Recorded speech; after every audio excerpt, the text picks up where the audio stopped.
ಜಗಳದಿಂದ ಗಂಡನನ್ನೇ ಕೊಂದ್ಲ ಹೆಂಡತಿ.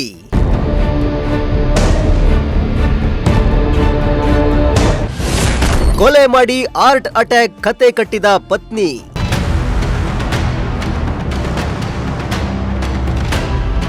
ಮೈಸೂರಿನ ಕುವೆಂಪು ನಗರದಲ್ಲಿ ಗಂಡನನ್ನೇ ಹೆಂಡತಿಯೊಬ್ಬಳು ಕೊಂದಿರುವ ಅನುಮಾನ ವ್ಯಕ್ತವಾಗಿದೆ. 50 ವರ್ಷದ ನಿತ್ಯಾನಂದ ಎಂಬಾತನನ್ನ ಆತನ ಹೆಂಡತಿಯಾದ ಸುಶೀಲಾ ಕೊಲೆ ಮಾಡಿದ್ದಾರೆಂಬ ಶಂಕೆ ವ್ಯಕ್ತವಾಗಿದೆ. ಶೋರೂಮ್ನಲ್ಲಿ ಕೆಲಸ ಮಾಡ್ತಿದ್ದ ನಿತ್ಯಾನಂದ ಹಾಗೂ ಹೆಂಡತಿ ಸುಶೀಲಾ ನಡುವೆ ಆಗಾಗ ಜಗಳ ಆಗ್ತಾ ಇತ್ತು. ಇದೇ ಕಾರಣಕ್ಕೆ ಗಂಡನನ್ನ ಕೊಲೆ ಮಾಡಿದ್ಲ ಎಂದು ಪೊಲೀಸರು ಶಂಕೆ ವ್ಯಕ್ತಪಡಿಸಿದ್ದಾರೆ.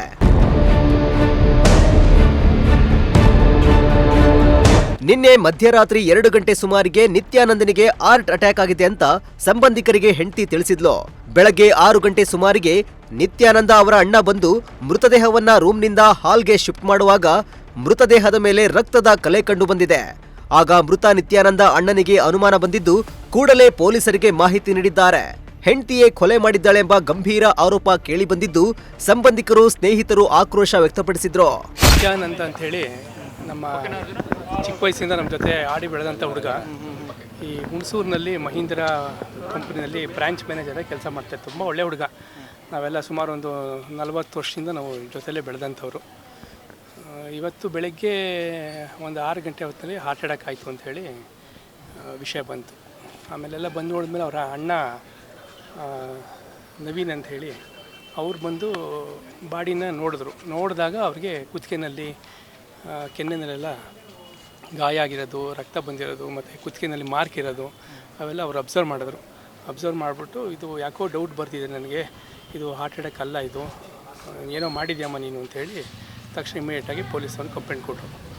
ಪೊಲೀಸ್ನವರೆಲ್ಲ ಬಂದು ಆಮೇಲೆ ಇಂಟ್ರಾಗೇಷನ್ ಮಾಡಿ ಗಂಡ ಹೆಂಡತಿ ಇಬ್ಬರೇ. ಏನೂ ಇಲ್ಲ, ಅವ್ರು ಯಾರ ಜೊತೆನೂ ಕಾಂಟ್ಯಾಕ್ಟ್ ಇರ್ತಿಲ್ಲ. ನಮ್ಮ ಜೊತೆ ಎಲ್ಲ ಮದುವೆ ಆದಮೇಲೆ ಅವ್ರಿಗೆ ನಮ್ಮ ಜೊತೆ ಕಾಂಟ್ಯಾಕ್ಟೇ ಬಿಟ್ಬಿಟ್ಟ. ಇಬ್ಬರೇ ಇದ್ದರು. ಯಾವಾಗ ಮಾಮೂಲಿ ಗಂಡ ಹೆಂಡತಿ ಜಗಳಗಳಾಗತ್ತೆ ಅಷ್ಟೇ. ಮದುವೆ ಒಂದು 10 ವರ್ಷದ ಮೇಲೆ ಆಗಿದೆ ಮದುವೆ. ಮಕ್ಕಳಿಗೆ ಇಲ್ಲ ವಿಚಾರಕ್ಕೆ ಏನು ಗಲಾಟೆ ಇಲ್ಲ. ಒಟ್ಟಲ್ಲಿ ಮಾಮೂಲಿ ಗಂಡ ಹೆಂಡತಿ ಜಗಳ ಅಷ್ಟೇ. ಯಾವಾಗಾರು ಒಂದ್ಸಲ ಜಗಳ ಆಗೋದು ಬಿಟ್ಟರೆ ಆ ಥರದ್ದೇನು ಡೆವಲಪ್ಮೆಂಟ್ಸ್ ಎಲ್ಲ ಡೌಟ್ ಬರೋಂಥ ಸಿಚುವೇಶನ್ ಆ ಥರದ್ದೆಲ್ಲ ಯಾರೂ ಬರ್ತಿಲ್ಲ. ಹೌದು ಎಲ್ಲ ಬಂದಿದ್ದಾರೆ. ವಿಚಾರ ನಮಗೆಲ್ಲ ಬೆಳಗ್ಗೆ 6 ಗಂಟೆ 6:30 ಗೊತ್ತಾಯಿತು. ಯಾರು ಸ್ನೇಹಿತರಿಗೆಲ್ಲ ಫೋನ್ ಮಾಡಿ 4:30 ಫೋನ್ ಮಾಡಿ ಹೇಳಿಯಾರಂತೆ. ಅವರೆಲ್ಲ ಬಂದು ನೋಡಿದಷ್ಟೊತ್ತಿಗೆ ಹೊರಟಾಗೋದು. ಈ ಡೌಟ್ ಬಂದಿದ್ದು ಯಾವಾಗ? ಒಂದು 9 ಗಂಟೆ ಮೇಲೆ ಪೊಲೀಸವ್ರು ಬಂದರು. ಡೌಟ್ ಬಂದಿದ್ದು ಅವ್ರ ಅಣ್ಣ ಬಂದ ಮೇಲೆ 8:08 ಬಂದರು. ಅವ್ರ ಅಣ್ಣ ಬಂದ ಮೇಲೆ ಅವರು ಮಾಮೂಲಿ ಬಾಡಿನ ರೂಮಿಂದ ಹಾಲಿಗೆ ಶಿಫ್ಟ್ ಮಾಡಿದಾಗ ಅವ್ರಿಗೆ ರಕ್ತ ಎಲ್ಲ ಕಾಣಿದೆ. ಸೊ ಏನೋ ರಕ್ತ ಇದೆ ಅಂತ ಹೇಳ್ಬಿಟ್ಟು ಸ್ವಲ್ಪ ಡೌಟ್ ಬಂದವರು ಪೊಲೀಸ್. ಕುತ್ತಿಗೆನಲ್ಲಿ ಕೆನ್ನೆನಲ್ಲಿ ರಕ್ತದ ಕಲೆ ಇತ್ತಂತೆ, ಕುತ್ತಿಗೆನಲ್ಲಿ ಮಾರ್ಕ್ ಇತ್ತು ಅಂತ ಹೇಳಿ ಪೊಲೀಸ್ನವ್ರಿಗೆ. ಅಂದರೆ ಮನೆಗೆ ನಿನ್ನೆ ಯಾರು ಬಂದು ಹೋಗೋದು ಆ ಥರದ್ದು ಏನೂ ಇಲ್ಲ. ಈಗ ಮಾರ್ಕ್ ಅಂತಂದ್ರೆ ಈಗ ಒಬ್ಬರೇ ಏನಾರು ಮಾಡಿರ್ತಾರೆ ಅದೇನು ಏನು ಯಾರಿಗೂ ಈ ಬೀದಿನಲ್ಲಿ ಯಾರಿಗೂ ಒಂದು ಚೂರು ಸೌಂಡ್ ಆಗಲಿ ಏನೂ ಗೊತ್ತೇ ಇಲ್ಲ ಯಾರಿಗೂ. ಬೆಳಗ್ಗೆ 6 ಗಂಟೆಗೆ ಆ ಅಮ್ಮ ಅಳಕ್ಕೆ ಶುರು ಮಾಡಿದ್ಮೇಲೆ ಗೊತ್ತಾಗಿತ್ತು. ಅಲ್ಲಿ ತನಕ ಯಾರಿಗೂ ಗೊತ್ತಿಲ್ಲ. ಅವ್ರೇನು ಕುಡ್ಕೊಂಬಂದು ಗಲಾಟೆ ಮಾಡ್ತಿದ್ರು ಆ ಥರ ಹೇಳ್ತಾರೆ? ಏನಪ್ಪ ಕುಡಿಯೋದು ಮಾಮೂಲಿ ಅಕೇಶನ್ಸಲ್ಲಿ ತಗೋತಿದ್ರು ಅಂತಾರೆ. ಬಟ್ ಏನು ಆ ಥರದ್ದು ನಮ್ಮ ಗಮನಕ್ಕೇನು ಬಂದಿಲ್ಲ. ಅನನ್ಯ ಅಂತ ಏನಿಲ್ಲ. ಅವ್ರ ಮೂಲ ಎಲ್ಲಿ ಅವರು ಸರ್? ಯಾರು? ಇವರು ಇದೇ ಮನೆ ಕುಟುಂಬ ಇದೇ ಮನೆ ಇದೆ, ಸ್ವಂತ ಮನೆ. ನನಗೆ ಇವತ್ತಿನ ಬೆಳಗ್ಗೆ ಪ್ರಕಾಶ್ ಅಂತ ನನ್ನ ಫ್ರೆಂಡ್, ಅವ್ರ ಫ್ರೆಂಡ್ ಇಲ್ಲೇ ಪಕ್ಕದಲ್ಲಿ ಇದ್ದವರು. ಈಗ ಕಾಮಾಕ್ಷಿ ಆಸ್ಪತ್ರೆ ಎಲ್ಲ ಮನೆ ಅಂತ ನನಗೆ ಗೊತ್ತಿಲ್ಲ. ಅವ್ರು ಬಂದರು ಇದ್ದಕ್ಕಿದ್ದಂಗೆ ಬಂದು ಬಾಗಿಲು ಕೊಟ್ಟು ನನಗೆ ಹೇಳಿದ್ರು ಹಿಂಗೆ ನಿತ್ಯಾನಂದ ಹಾರ್ಟ್ ಅಟ್ಯಾಕ್ ಆಗಿದೆ ಅಂತ. ಹಂಗೆ ನನಗೆ ಮಾಹಿತಿ ಗೊತ್ತಾಗಿದ್ದು ತಕ್ಷಣ ನಾನೇನು ಮಾಡಿದೆ, ನಾನು ಇಲ್ಲಿ ಬಂದು ನಮಗೆ ಅವ್ರ ರಿಲೇಟಿವ್ಸ್ಗೆ ಎಲ್ಲರಿಗೂ ನಾನು ಫೋನ್ ಮಾಡಿಬಿಟ್ಟು ನಾನು ಇದು ಮಾಡಿದೆ. ಆಗ ಅವ್ರ ಮಿಸ್ಸಸ್ ಕೇಳಿದಾಗ ಏನಾಯಿತು ಅಂದಾಗ 2 ಗಂಟೆ ಅಷ್ಟೊತ್ತಲ್ಲಿ ಹಾರ್ಟ್ ಅಟ್ಯಾಕ್ ಆಯಿತು, ಕಾಮಾಕ್ಷಿ ಆಸ್ಪತ್ರೆಗೆ ಕರ್ಕೊಂಡೋಗಿದ್ದು. ಆಮೇಲೆ ಅವ್ರು ಡ್ರಿಂಕ್ಸ್ ಮಾಡಿದ್ರು ಅಂತ ನೋಡಲಿಲ್ಲ ಅಂತ ಒಂದು ಮಾಹಿತಿ ಕೊಟ್ಟರು. ನಾವೇನೇನು ಜಾಸ್ತಿ ಫೀಲಿಂಗ್ಸಲ್ಲಿ ಇರ್ತಲ್ಲ, ನಾವೇನು ಜಾಸ್ತಿ ಮಾತಾಡೋಕ್ಕೆ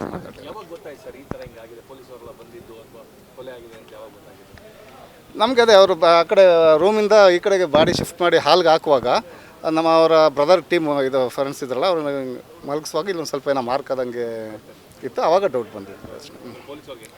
ಎಲ್ಲ ಅವರ ಬ್ರದರ್ ಎಲ್ಲ ಇನ್ಫಾರ್ಮ್ ಮಾಡಿದ್ದಾರೆ. ಅವ್ರದ್ದು ಫ್ಯಾಮಿಲಿ ವಿಚಾರಗಳು ಗೊತ್ತಿಲ್ಲ. ನಾವು ಅವ್ನು ಮದುವೆ ಆದಮೇಲೆ ಆಲ್ಮೋಸ್ಟ್ ಅವನ ಜೊತೆ ನಾನು ಅವಾಯ್ಡ್ ಮಾಡಿದ್ದೆ ಜಾಸ್ತಿ.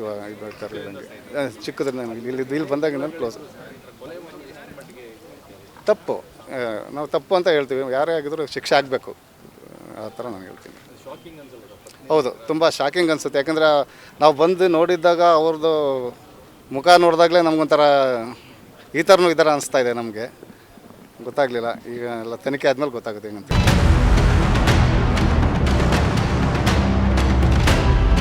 ಕುವೆಂಪು ನಗರ ಪೊಲೀಸ್ ಠಾಣೆಯಲ್ಲಿ ಪ್ರಕರಣ ದಾಖಲಾಗಿದ್ದು ಪತ್ನಿಯನ್ನ ವಶಕ್ಕೆ ಪಡೆದು ವಿಚಾರಣೆ ನಡೆಸಲಾಗುತ್ತಿದೆ.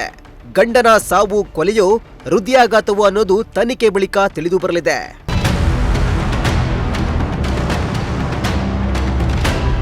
Bureau report, Prajashakti TV, Mysuru.